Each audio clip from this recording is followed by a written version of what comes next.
फातिमा की रानी माँ, प्रभु यीशु की माँ, आसरा तू ही है माँ।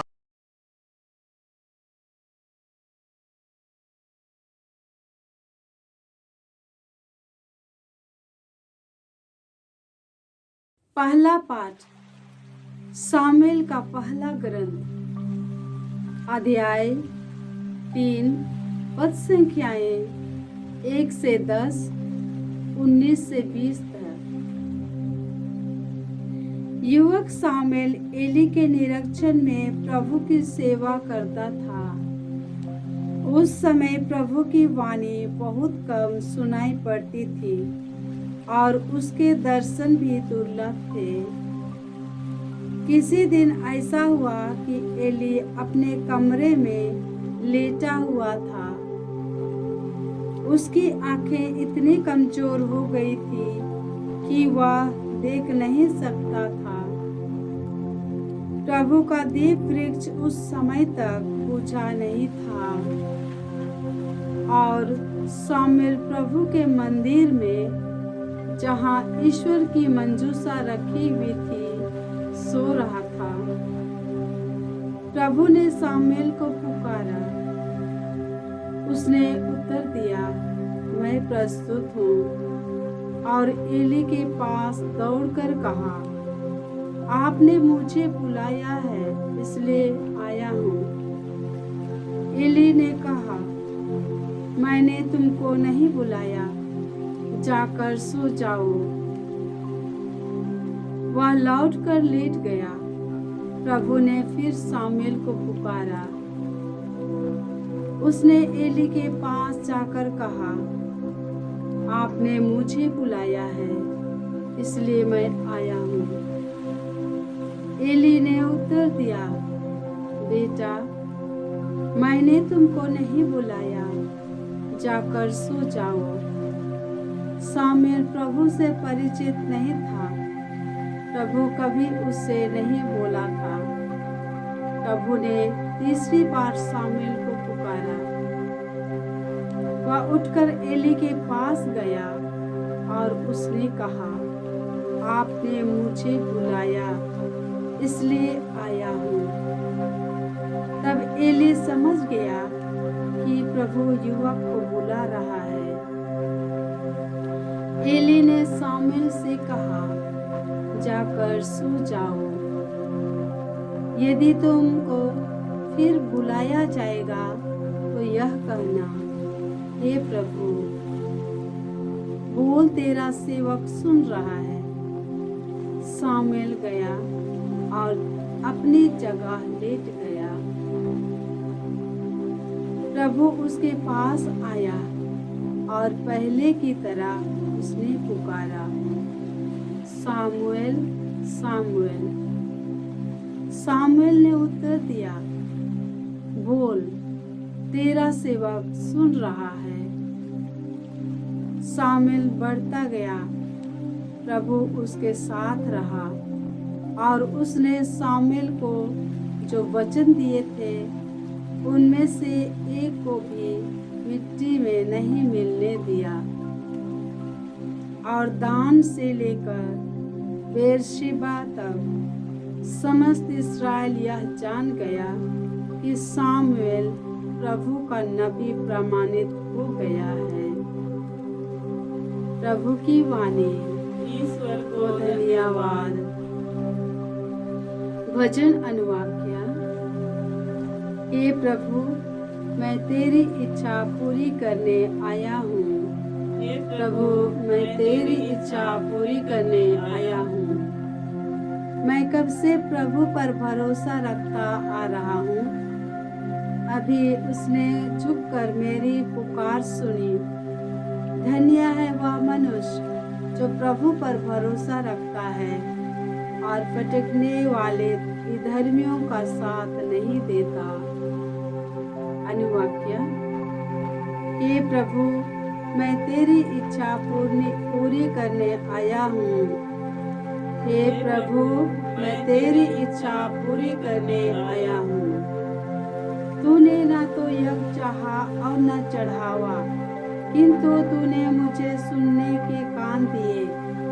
तूने ना तो वो मांगा और ना बलिदान, इसलिए मैंने कहा, देख मैं आ रहा हूँ। अनुवाक्य। हे प्रभु, मैं तेरी इच्छा पूरी करने आया हूँ।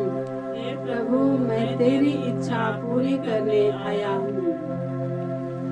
मुझे धर्म ग्रंथ में यह आदेश दिया गया है कि मैं तेरी आज्ञाओं का पालन करूं। कि मेरे ईश्वर, तेरी इच्छा पूरी करने में मुझे आनंद आता है। तेरा नियम मेरे हृदय में घर कर गया है। अनुवाक्य।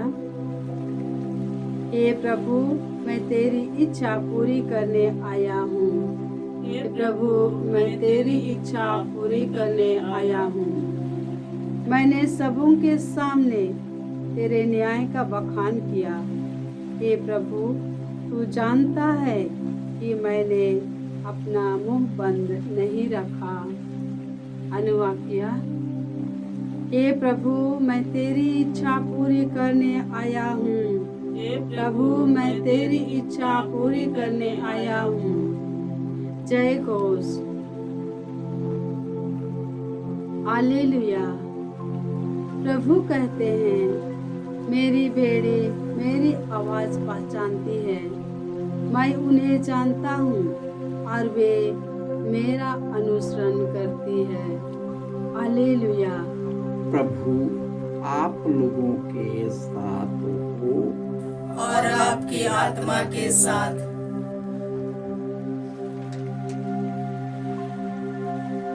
संत मार्कुस के अनुसार प्रभु यीशु ख्रिस्त का पवित्र सुसमाचार।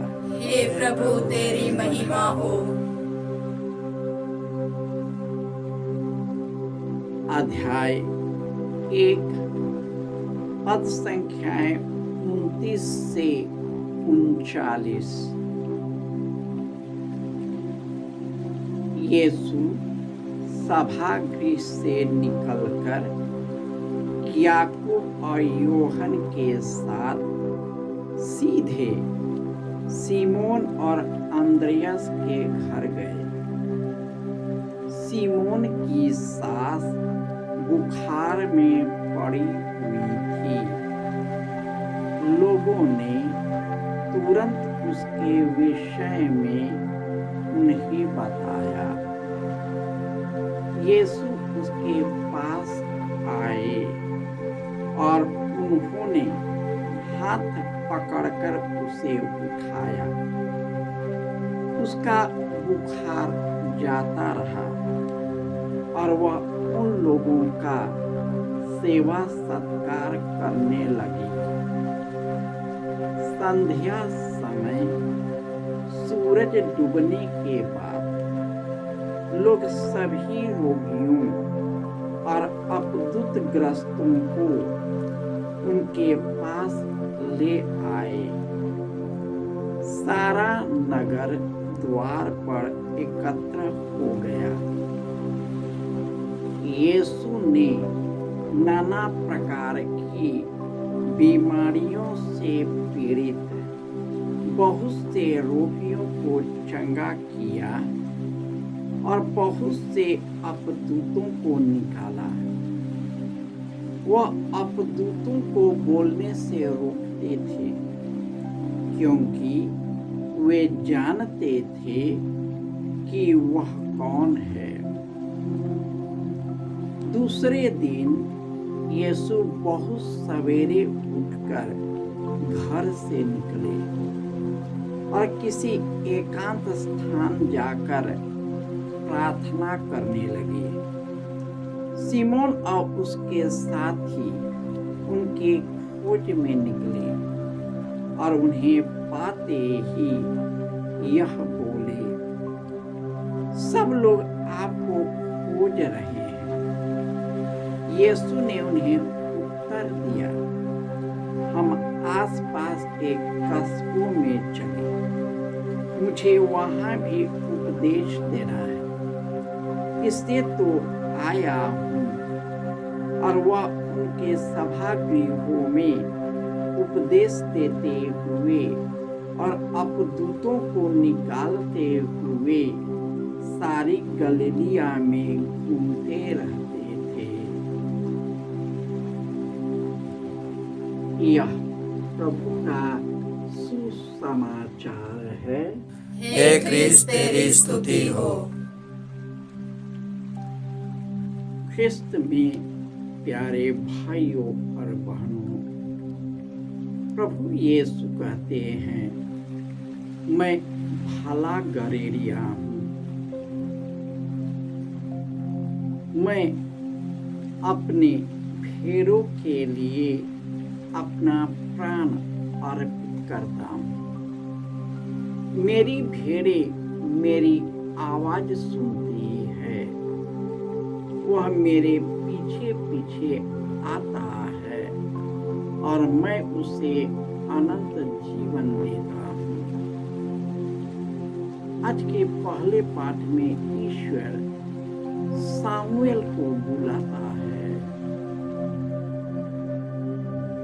सामुएल पहली बार ईश्वर का वाणी तो सुना लेकिन पहचान नहीं पाया।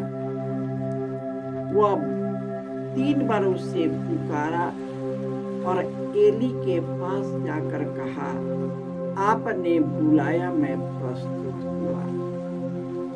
और उसने 3 बार कहा कि मैं तुम्हें नहीं बुलाया। बाद में एली को एहसास हुआ इसे ईश्वर पुकार रहा है।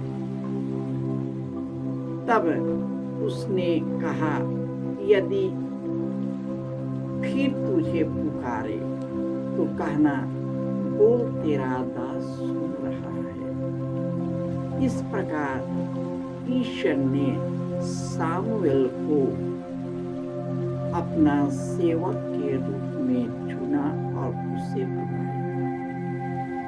सामुएल उनकी वाणी को सुनता था, उसके मार्ग पर चलता था और ईश्वर उसके जीवन का सब कुछ बन गया। वही प्रभु हम मनुष्य पर दया किया और इस संसार में भेजा। यीशु सीमोन के घर गए। उसकी सास बुखार में पड़ी थी।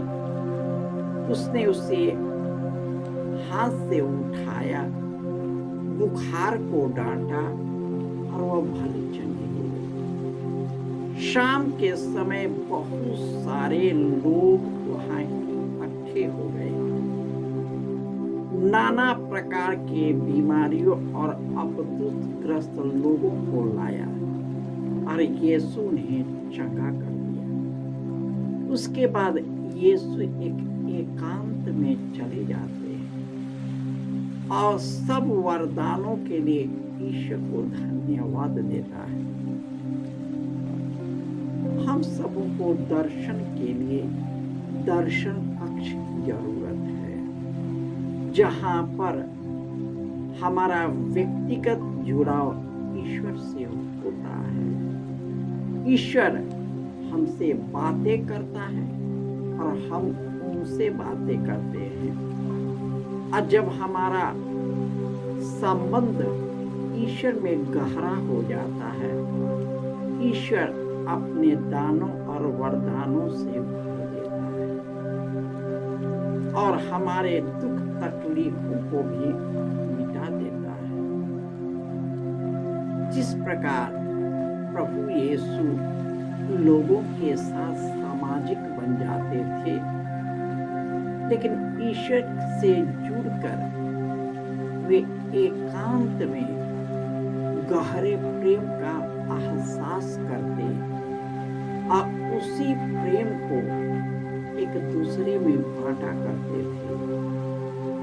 ईश्वर का राज्य उनके बीच लाते थे और यह जताते थे कि वह ईश्वर की ओर से भेजा गया है।